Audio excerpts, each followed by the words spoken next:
कर लीजिएगा सुधांशु जी, बस एक सवाल इसमें ऐड कर लीजिए भाई, नई एसआईटी बनाने के लिए सुप्रीम कोर्ट ने कहा, यानी कोई गड़बड़ियां, कोई कमी तो रही होगी ना? सुप्रीम कोर्ट ने कमी वर्ड कहा या कहा और व्यापक जांच करने के लिए? कमी वर्ड कहां कहा है आप ही बता दीजिए। सुप्रीम कोर्ट की टिप्पणी में कमी वर्ड लिखा हो तो बताइए, उससे कहा और लार्जर करना चाहिए। अब मैं बताना चाहता हूं, इनको हिंदू धर्म का अपमान हर चीज में करना है। अभी नीट का मामला आया, अभी पेपर वाले विधेयक के ऊपर चर्चा करते हुए गोमूत्र का मजाक उड़ाने लगे। क्या लेना देना था नीट का गोमूत्र से?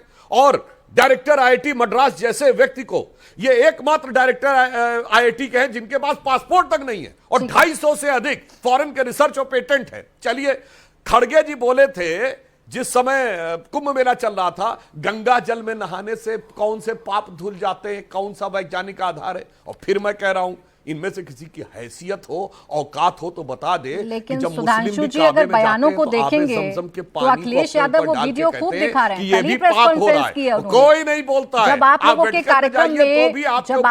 कार्यक्रम में हनुमान जी की वेशभूषा के साथ एक व्यक्ति को नचाया गया था, अगर यही पैमाना है सनातन के सम्मान का, तो उस पर भी जवाब देना होगा कि राजनीतिक कार्यक्रम में हनुमान जी की वेशभूषा लिए एक शख्स क्यों नाच रहा था। देखिए, बहुत सामान्य सी बात है, बड़ी अजीब सी बात कर रहे हैं। तमाम सांस्कृतिक कार्यक्रमों में भगवानों का रूप धारण किए हुए बच्चे आते हैं, वो उसके ऊपर कार्य करते हैं, फैंसी ड्रेस तक के प्रोग्राम में आते हैं, और क्या उसमें यह माना जाता है कि उनका अपमान हो रहा है? बताइए, भगवान के कपड़े पहन के बच्चे स्कूलों के फैंसी ड्रेस कार्यक्रम में नहीं आते हैं, राजनीतिक भगवान के कपड़े पहन के कार्यक्रम नहीं दिखाते हैं, भरत मिलाप की शोभा यात्राएं नहीं निकाली जाती, वो राजनीतिक कार्यक्रम उसके ऊपर आप लोगों का कार्यक्रम बच्चे नहीं चलते हैं। इसलिए और सुनिए, एक मिनट बोले। हाँ, बड़ी सामान्य सी बात है भाई, ये हर प्रकार के कार्यक्रम में होता। और अगर मैं एक और बात कहूं तो कहे, ये जो बजरंगी भाईजान पिक्चर में जिसमें सलमान खान गाना गा रहे हैं, उसमें तो एक नहीं दर्जनों बच्चे हनुमान जी का भेष बना के वहां पे नाच रहे हैं उनके अगल बगल में सलमान खान के। तो काहे नहीं बोले थे कि अपमान हो रहा है? फिर मैं कह रहा हूं, इनको कोई लेना देना नहीं है इससे, मैं जवाब इन्हें केवल ढूंढ ढूंढ के हिंदू धर्म को अपमानित करना। ठीक है आशुतोष जी, जवाब।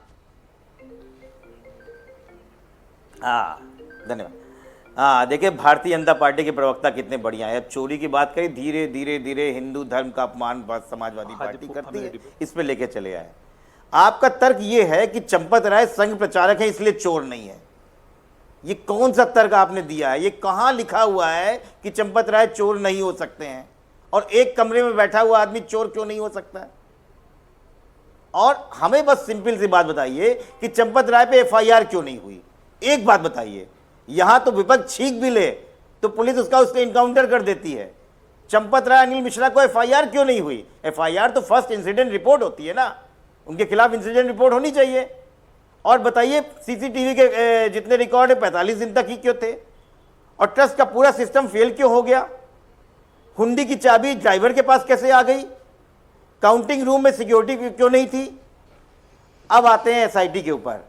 एसआईटी पूरा का पूरा सिस्टम बनाया मोदी जी ने, एसआईटी बना दी उत्तर प्रदेश सरकार ने, एसआईटी बना दी उन्होंने ऐसे आदमी के ऊपर जिसके ऊपर खुद 420 का मुकदमा चल रहा है, 464 का। सुप्रीम कोर्ट ने संज्ञान लिया, उन्होंने कहा भाई स्टेटस रिपोर्ट बताओ, उन्होंने कहा एसआईटी की सदस्यों को लिस्ट मांगो, उन्होंने कहा सीसीटीवी फुटेज बनाओ और सबूत की सुरक्षा की रिपोर्ट मांगी। अब क्या सुप्रीम कोर्ट कह देगा कि आप सब चोर हैं? इतना समझ में नहीं आ रहा है। अब तीसरी बात आपने क्या बोली कि भाई ये सब हिंदू के वो है, अपमान करते हैं।